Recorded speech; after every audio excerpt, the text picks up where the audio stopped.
मुंबईत शक्तीपीठ महामार्ग मोजणी दरम्यान तणाव, आंदोलक शेतकरी ताब्यात।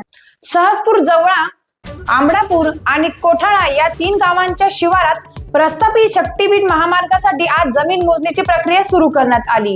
या मोजणीला शेतकऱ्यांनी तीव्र विरोध दर्शवला। विरोध करणाऱ्या अनेक शेतकऱ्यांना पोलिसांनी ताब्यात घेतल्याने परिसरात तणाव निर्माण झाला। महिलांनी आक्रोश करत प्रशासनाच्या कारवाईला विरोध दर्शवला। दरम्यान एका शेतकऱ्याने अंगावर पेट्रोल ओतून घेऊन आंदोलन करण्याचा प्रयत्न केला, मात्र पोलिसांनी तात्काळ हस्तक्षेप करत परिस्थिती नियंत्रणात आणली। पोलीस बंदोबस्तात महसूल, भूमी अभिलेखा व इतर संबंधित विभागाच्या अधिकाऱ्यांनी जमीन मोजणीची प्रक्रिया सुरू केली आहे। टाइम्स ऑफ महाराष्ट्रसाठी परभणी प्रतिनिधी प्रवीण चौधरी यांचा रिपोर्ट। काय मागणी सरकारनं आतापासून त्याचं तोंडच उकललं नाही। ह्या बीजेपीच्या सरकारनं म्हणजे फडणवीसनं आतापासून शेतकऱ्याला कोणताच उल्लेख दिला नाही की तुम्हाला आम्ही एवढा मोबदला देऊ, काय कुठंच नाही। 3 वर्षापासून जे हे प्रकरण चालू आहे शक्तीपीठ महामार्गाचं आंदोलन, फक्त ही हुकुमशाही चालू आहे।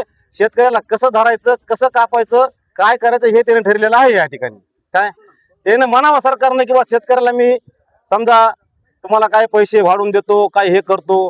आता आमच्या शेतकऱ्याला जर कोणी म्हणलं आम्हाला पैसे एवढे वाढवून देतो, आमचे शेतकरी आम्हाला काटे घालतात हे मान्य आहे, पण हे होणार आहे एक दिवशी। कोणचं होणार आहे? जशी आज मोजणी सुरू झाली तसे आज आता समजा सुरुवातच झाली समजा इथून पुढे असं आहे, पण तुम्ही मोबदल्याचं काही सांगितलं नाही। आता आमच्या तोंडातून आम्ही काढवतो, आमचेच बाकीचे म्हणजे आम्हाला ह्याला पैशाची गरज आहे की पैशाची कोणालाच गरज नाही। काय पैसा लय दिवस पुरत नाही। जमीन 7 पिढ्या राहू द्या, पडीत राहू द्या, इमा दुष्काळ काही भेटून त्याचा, पण जमीन गेल्यावर पैसा राहत नाही। 10,000 रुपये जर तुम्ही कपाटामध्ये ठेवले तर 10 दिवसात तुमचे पार होतात। काही काम पडे की पोरांना आणबर 500 आणबर 1000 रुपये निघाला तिकडे बस स्टँडला कुठं परभणला, हा झालं तसंच आहे।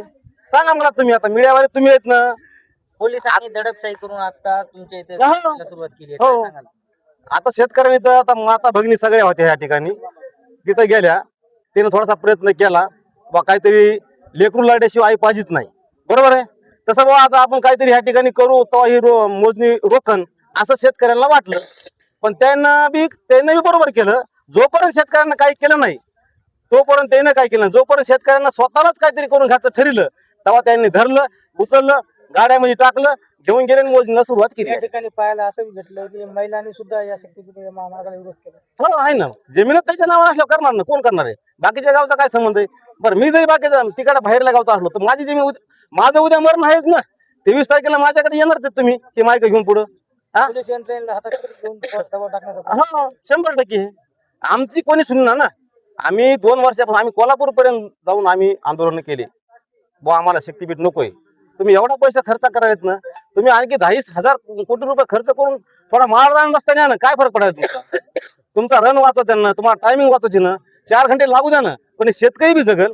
आणि ज्या समजा ठिकाणी शेतीचं समजा बागायती नसल, समजा भुमरूट रान असन, काय तिकून न्या ना रस्ता।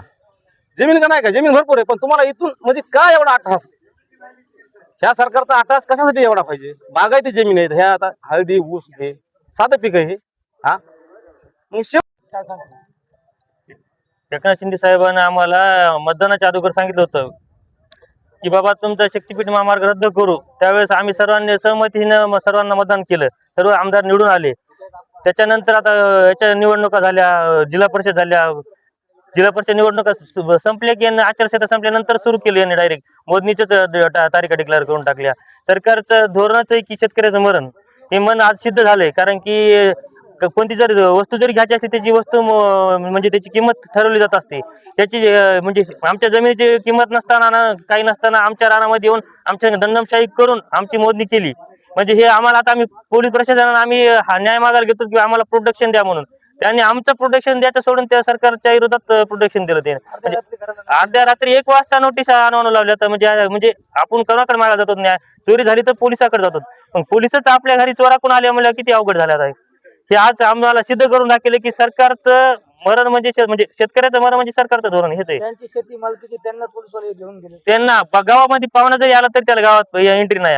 अँब्युलन्स फक्त डिलिव्हरीचे अँब्युलन्स फक्त गावाच्या बाहेर जाणार, अटॅक जरी आला तरी गावातच मारायचं त्यांना। अटॅक आला तरी म्हणजे ऍक्सिडेंट झाल्यानंतर आपण येतो ना दवाखान्यामध्ये, तसं नाही यायचं धोरण। ऍक्सिडेंट झाल्या तर जागेच मरू द्या म्हणजे आजचे दिवस फक्त। काय सांगावं सरकार?